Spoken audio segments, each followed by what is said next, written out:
صلى على النبي حكى له اللهم صل. بصفتك راجل طيب وتفن. وفنان وبتفن وايدك تتلف في شكاير، اي. بس الشكاير تختلف خش ولا اسمنت الله اعلم. خيش.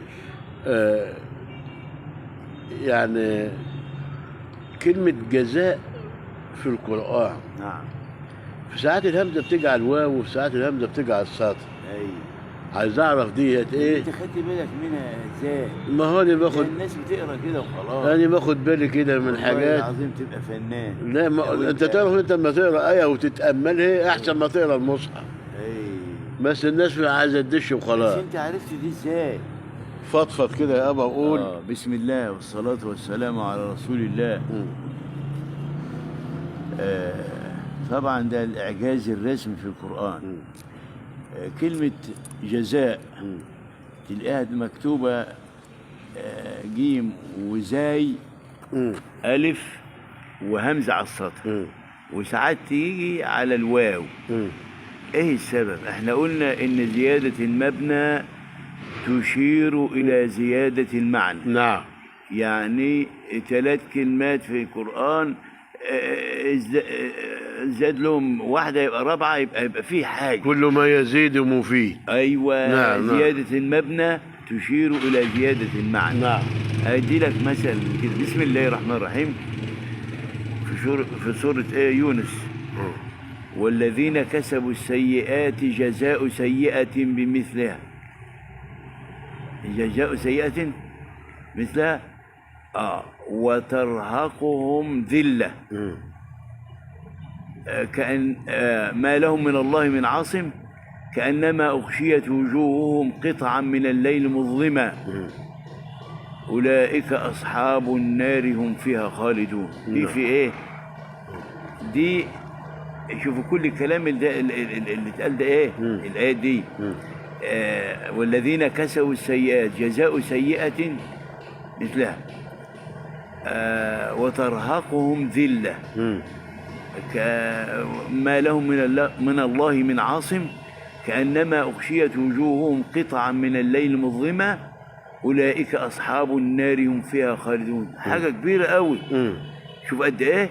ومع ذلك جزاء جاية جزاء جيم وزي ألف وهمزة على السطر. خد بالك كل ده هو كله يصب في ايه؟ يبقى جزاء ضعيف. الجزاء يعني حاجه يعني جزاهم في الدنيا مثلا. جزاء ما هقول لك اهو عند ربنا يعني. انما في الشورى وجزاء سيئة سيئة مثلها. خد بالك وجزاء سيئة سيئة مثلها فمن عفا وأصلح فأجره على الله إنه لا يحب الظالمين. حاجة تأمل في دي. جزاء هنا إيه وجزاء هنا إيه. وجزاء سيئة سيئة مثلها. جاية جزاء واو زيادة. واو إيه زايدة. وجزاء سيئة مضافة. أي وجزاء سيئة سيئة مثلها فمن عفا وأصلح فأجره على الله إنه لا يحب الظالمين. شوف الفرق إيه. طبعا ربنا لما يجي يتكلم عن نفسه ويقول إيه والذين كسبوا السيئات جزاء سيئة بمثلها. ما عندوش سيئة. ما عندوش هو حاجة زيادة في السيئات. يبقى دي خاصة بربنا سبحانه وتعالى. شوف سبحان الله. المفروض احنا كلامنا احنا السطحي ان نجيب الجزاء ديت تحطها مكان الجزاء اللي فين؟ اللي في سورة الشورى. لكن سبحان من هذا كلامه. يبقى هنا في الشورى الجزاء مضاعف فيها الواو جزاء كبير قوي. اما الجزاء الثاني جزاء سهل. انت واخد بالك؟ نعم. ليه؟ لا المتأمل يتأمل الكلام ده ويعرف ازاي. اولا وجزاء سيئة سيئة مثلها. ده عندي نحن. عند مين؟ البشر. عند البشر. فمن عفا وأصلح فأجره على الله إنه لا يحب الظالمين. طيب يبقى الجزاء هنا مضاعف ليه؟ لأن ربنا سبحانه وتعالى لا يمكن يسامح في إيه؟ في ظلم البشر. نعم. يعني منهم من بعض. أي نعم. ألا إذا واحد راح اتأسف للتاني وصفى نفسه واعتذر يعني. ما صفاش نفسه بقى، يبقى الجزاء مضاعف عند ربنا سبحانه وتعالى. نعم. دي في سورة إيه؟ سورة الشورى.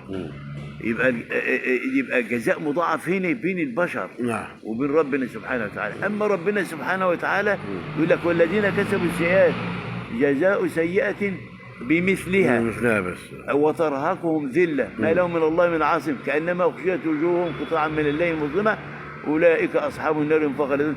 دي عند ربنا سبحانه وتعالى وجزاء بسيط وممكن يتنازل عنه، ممكن يسامح.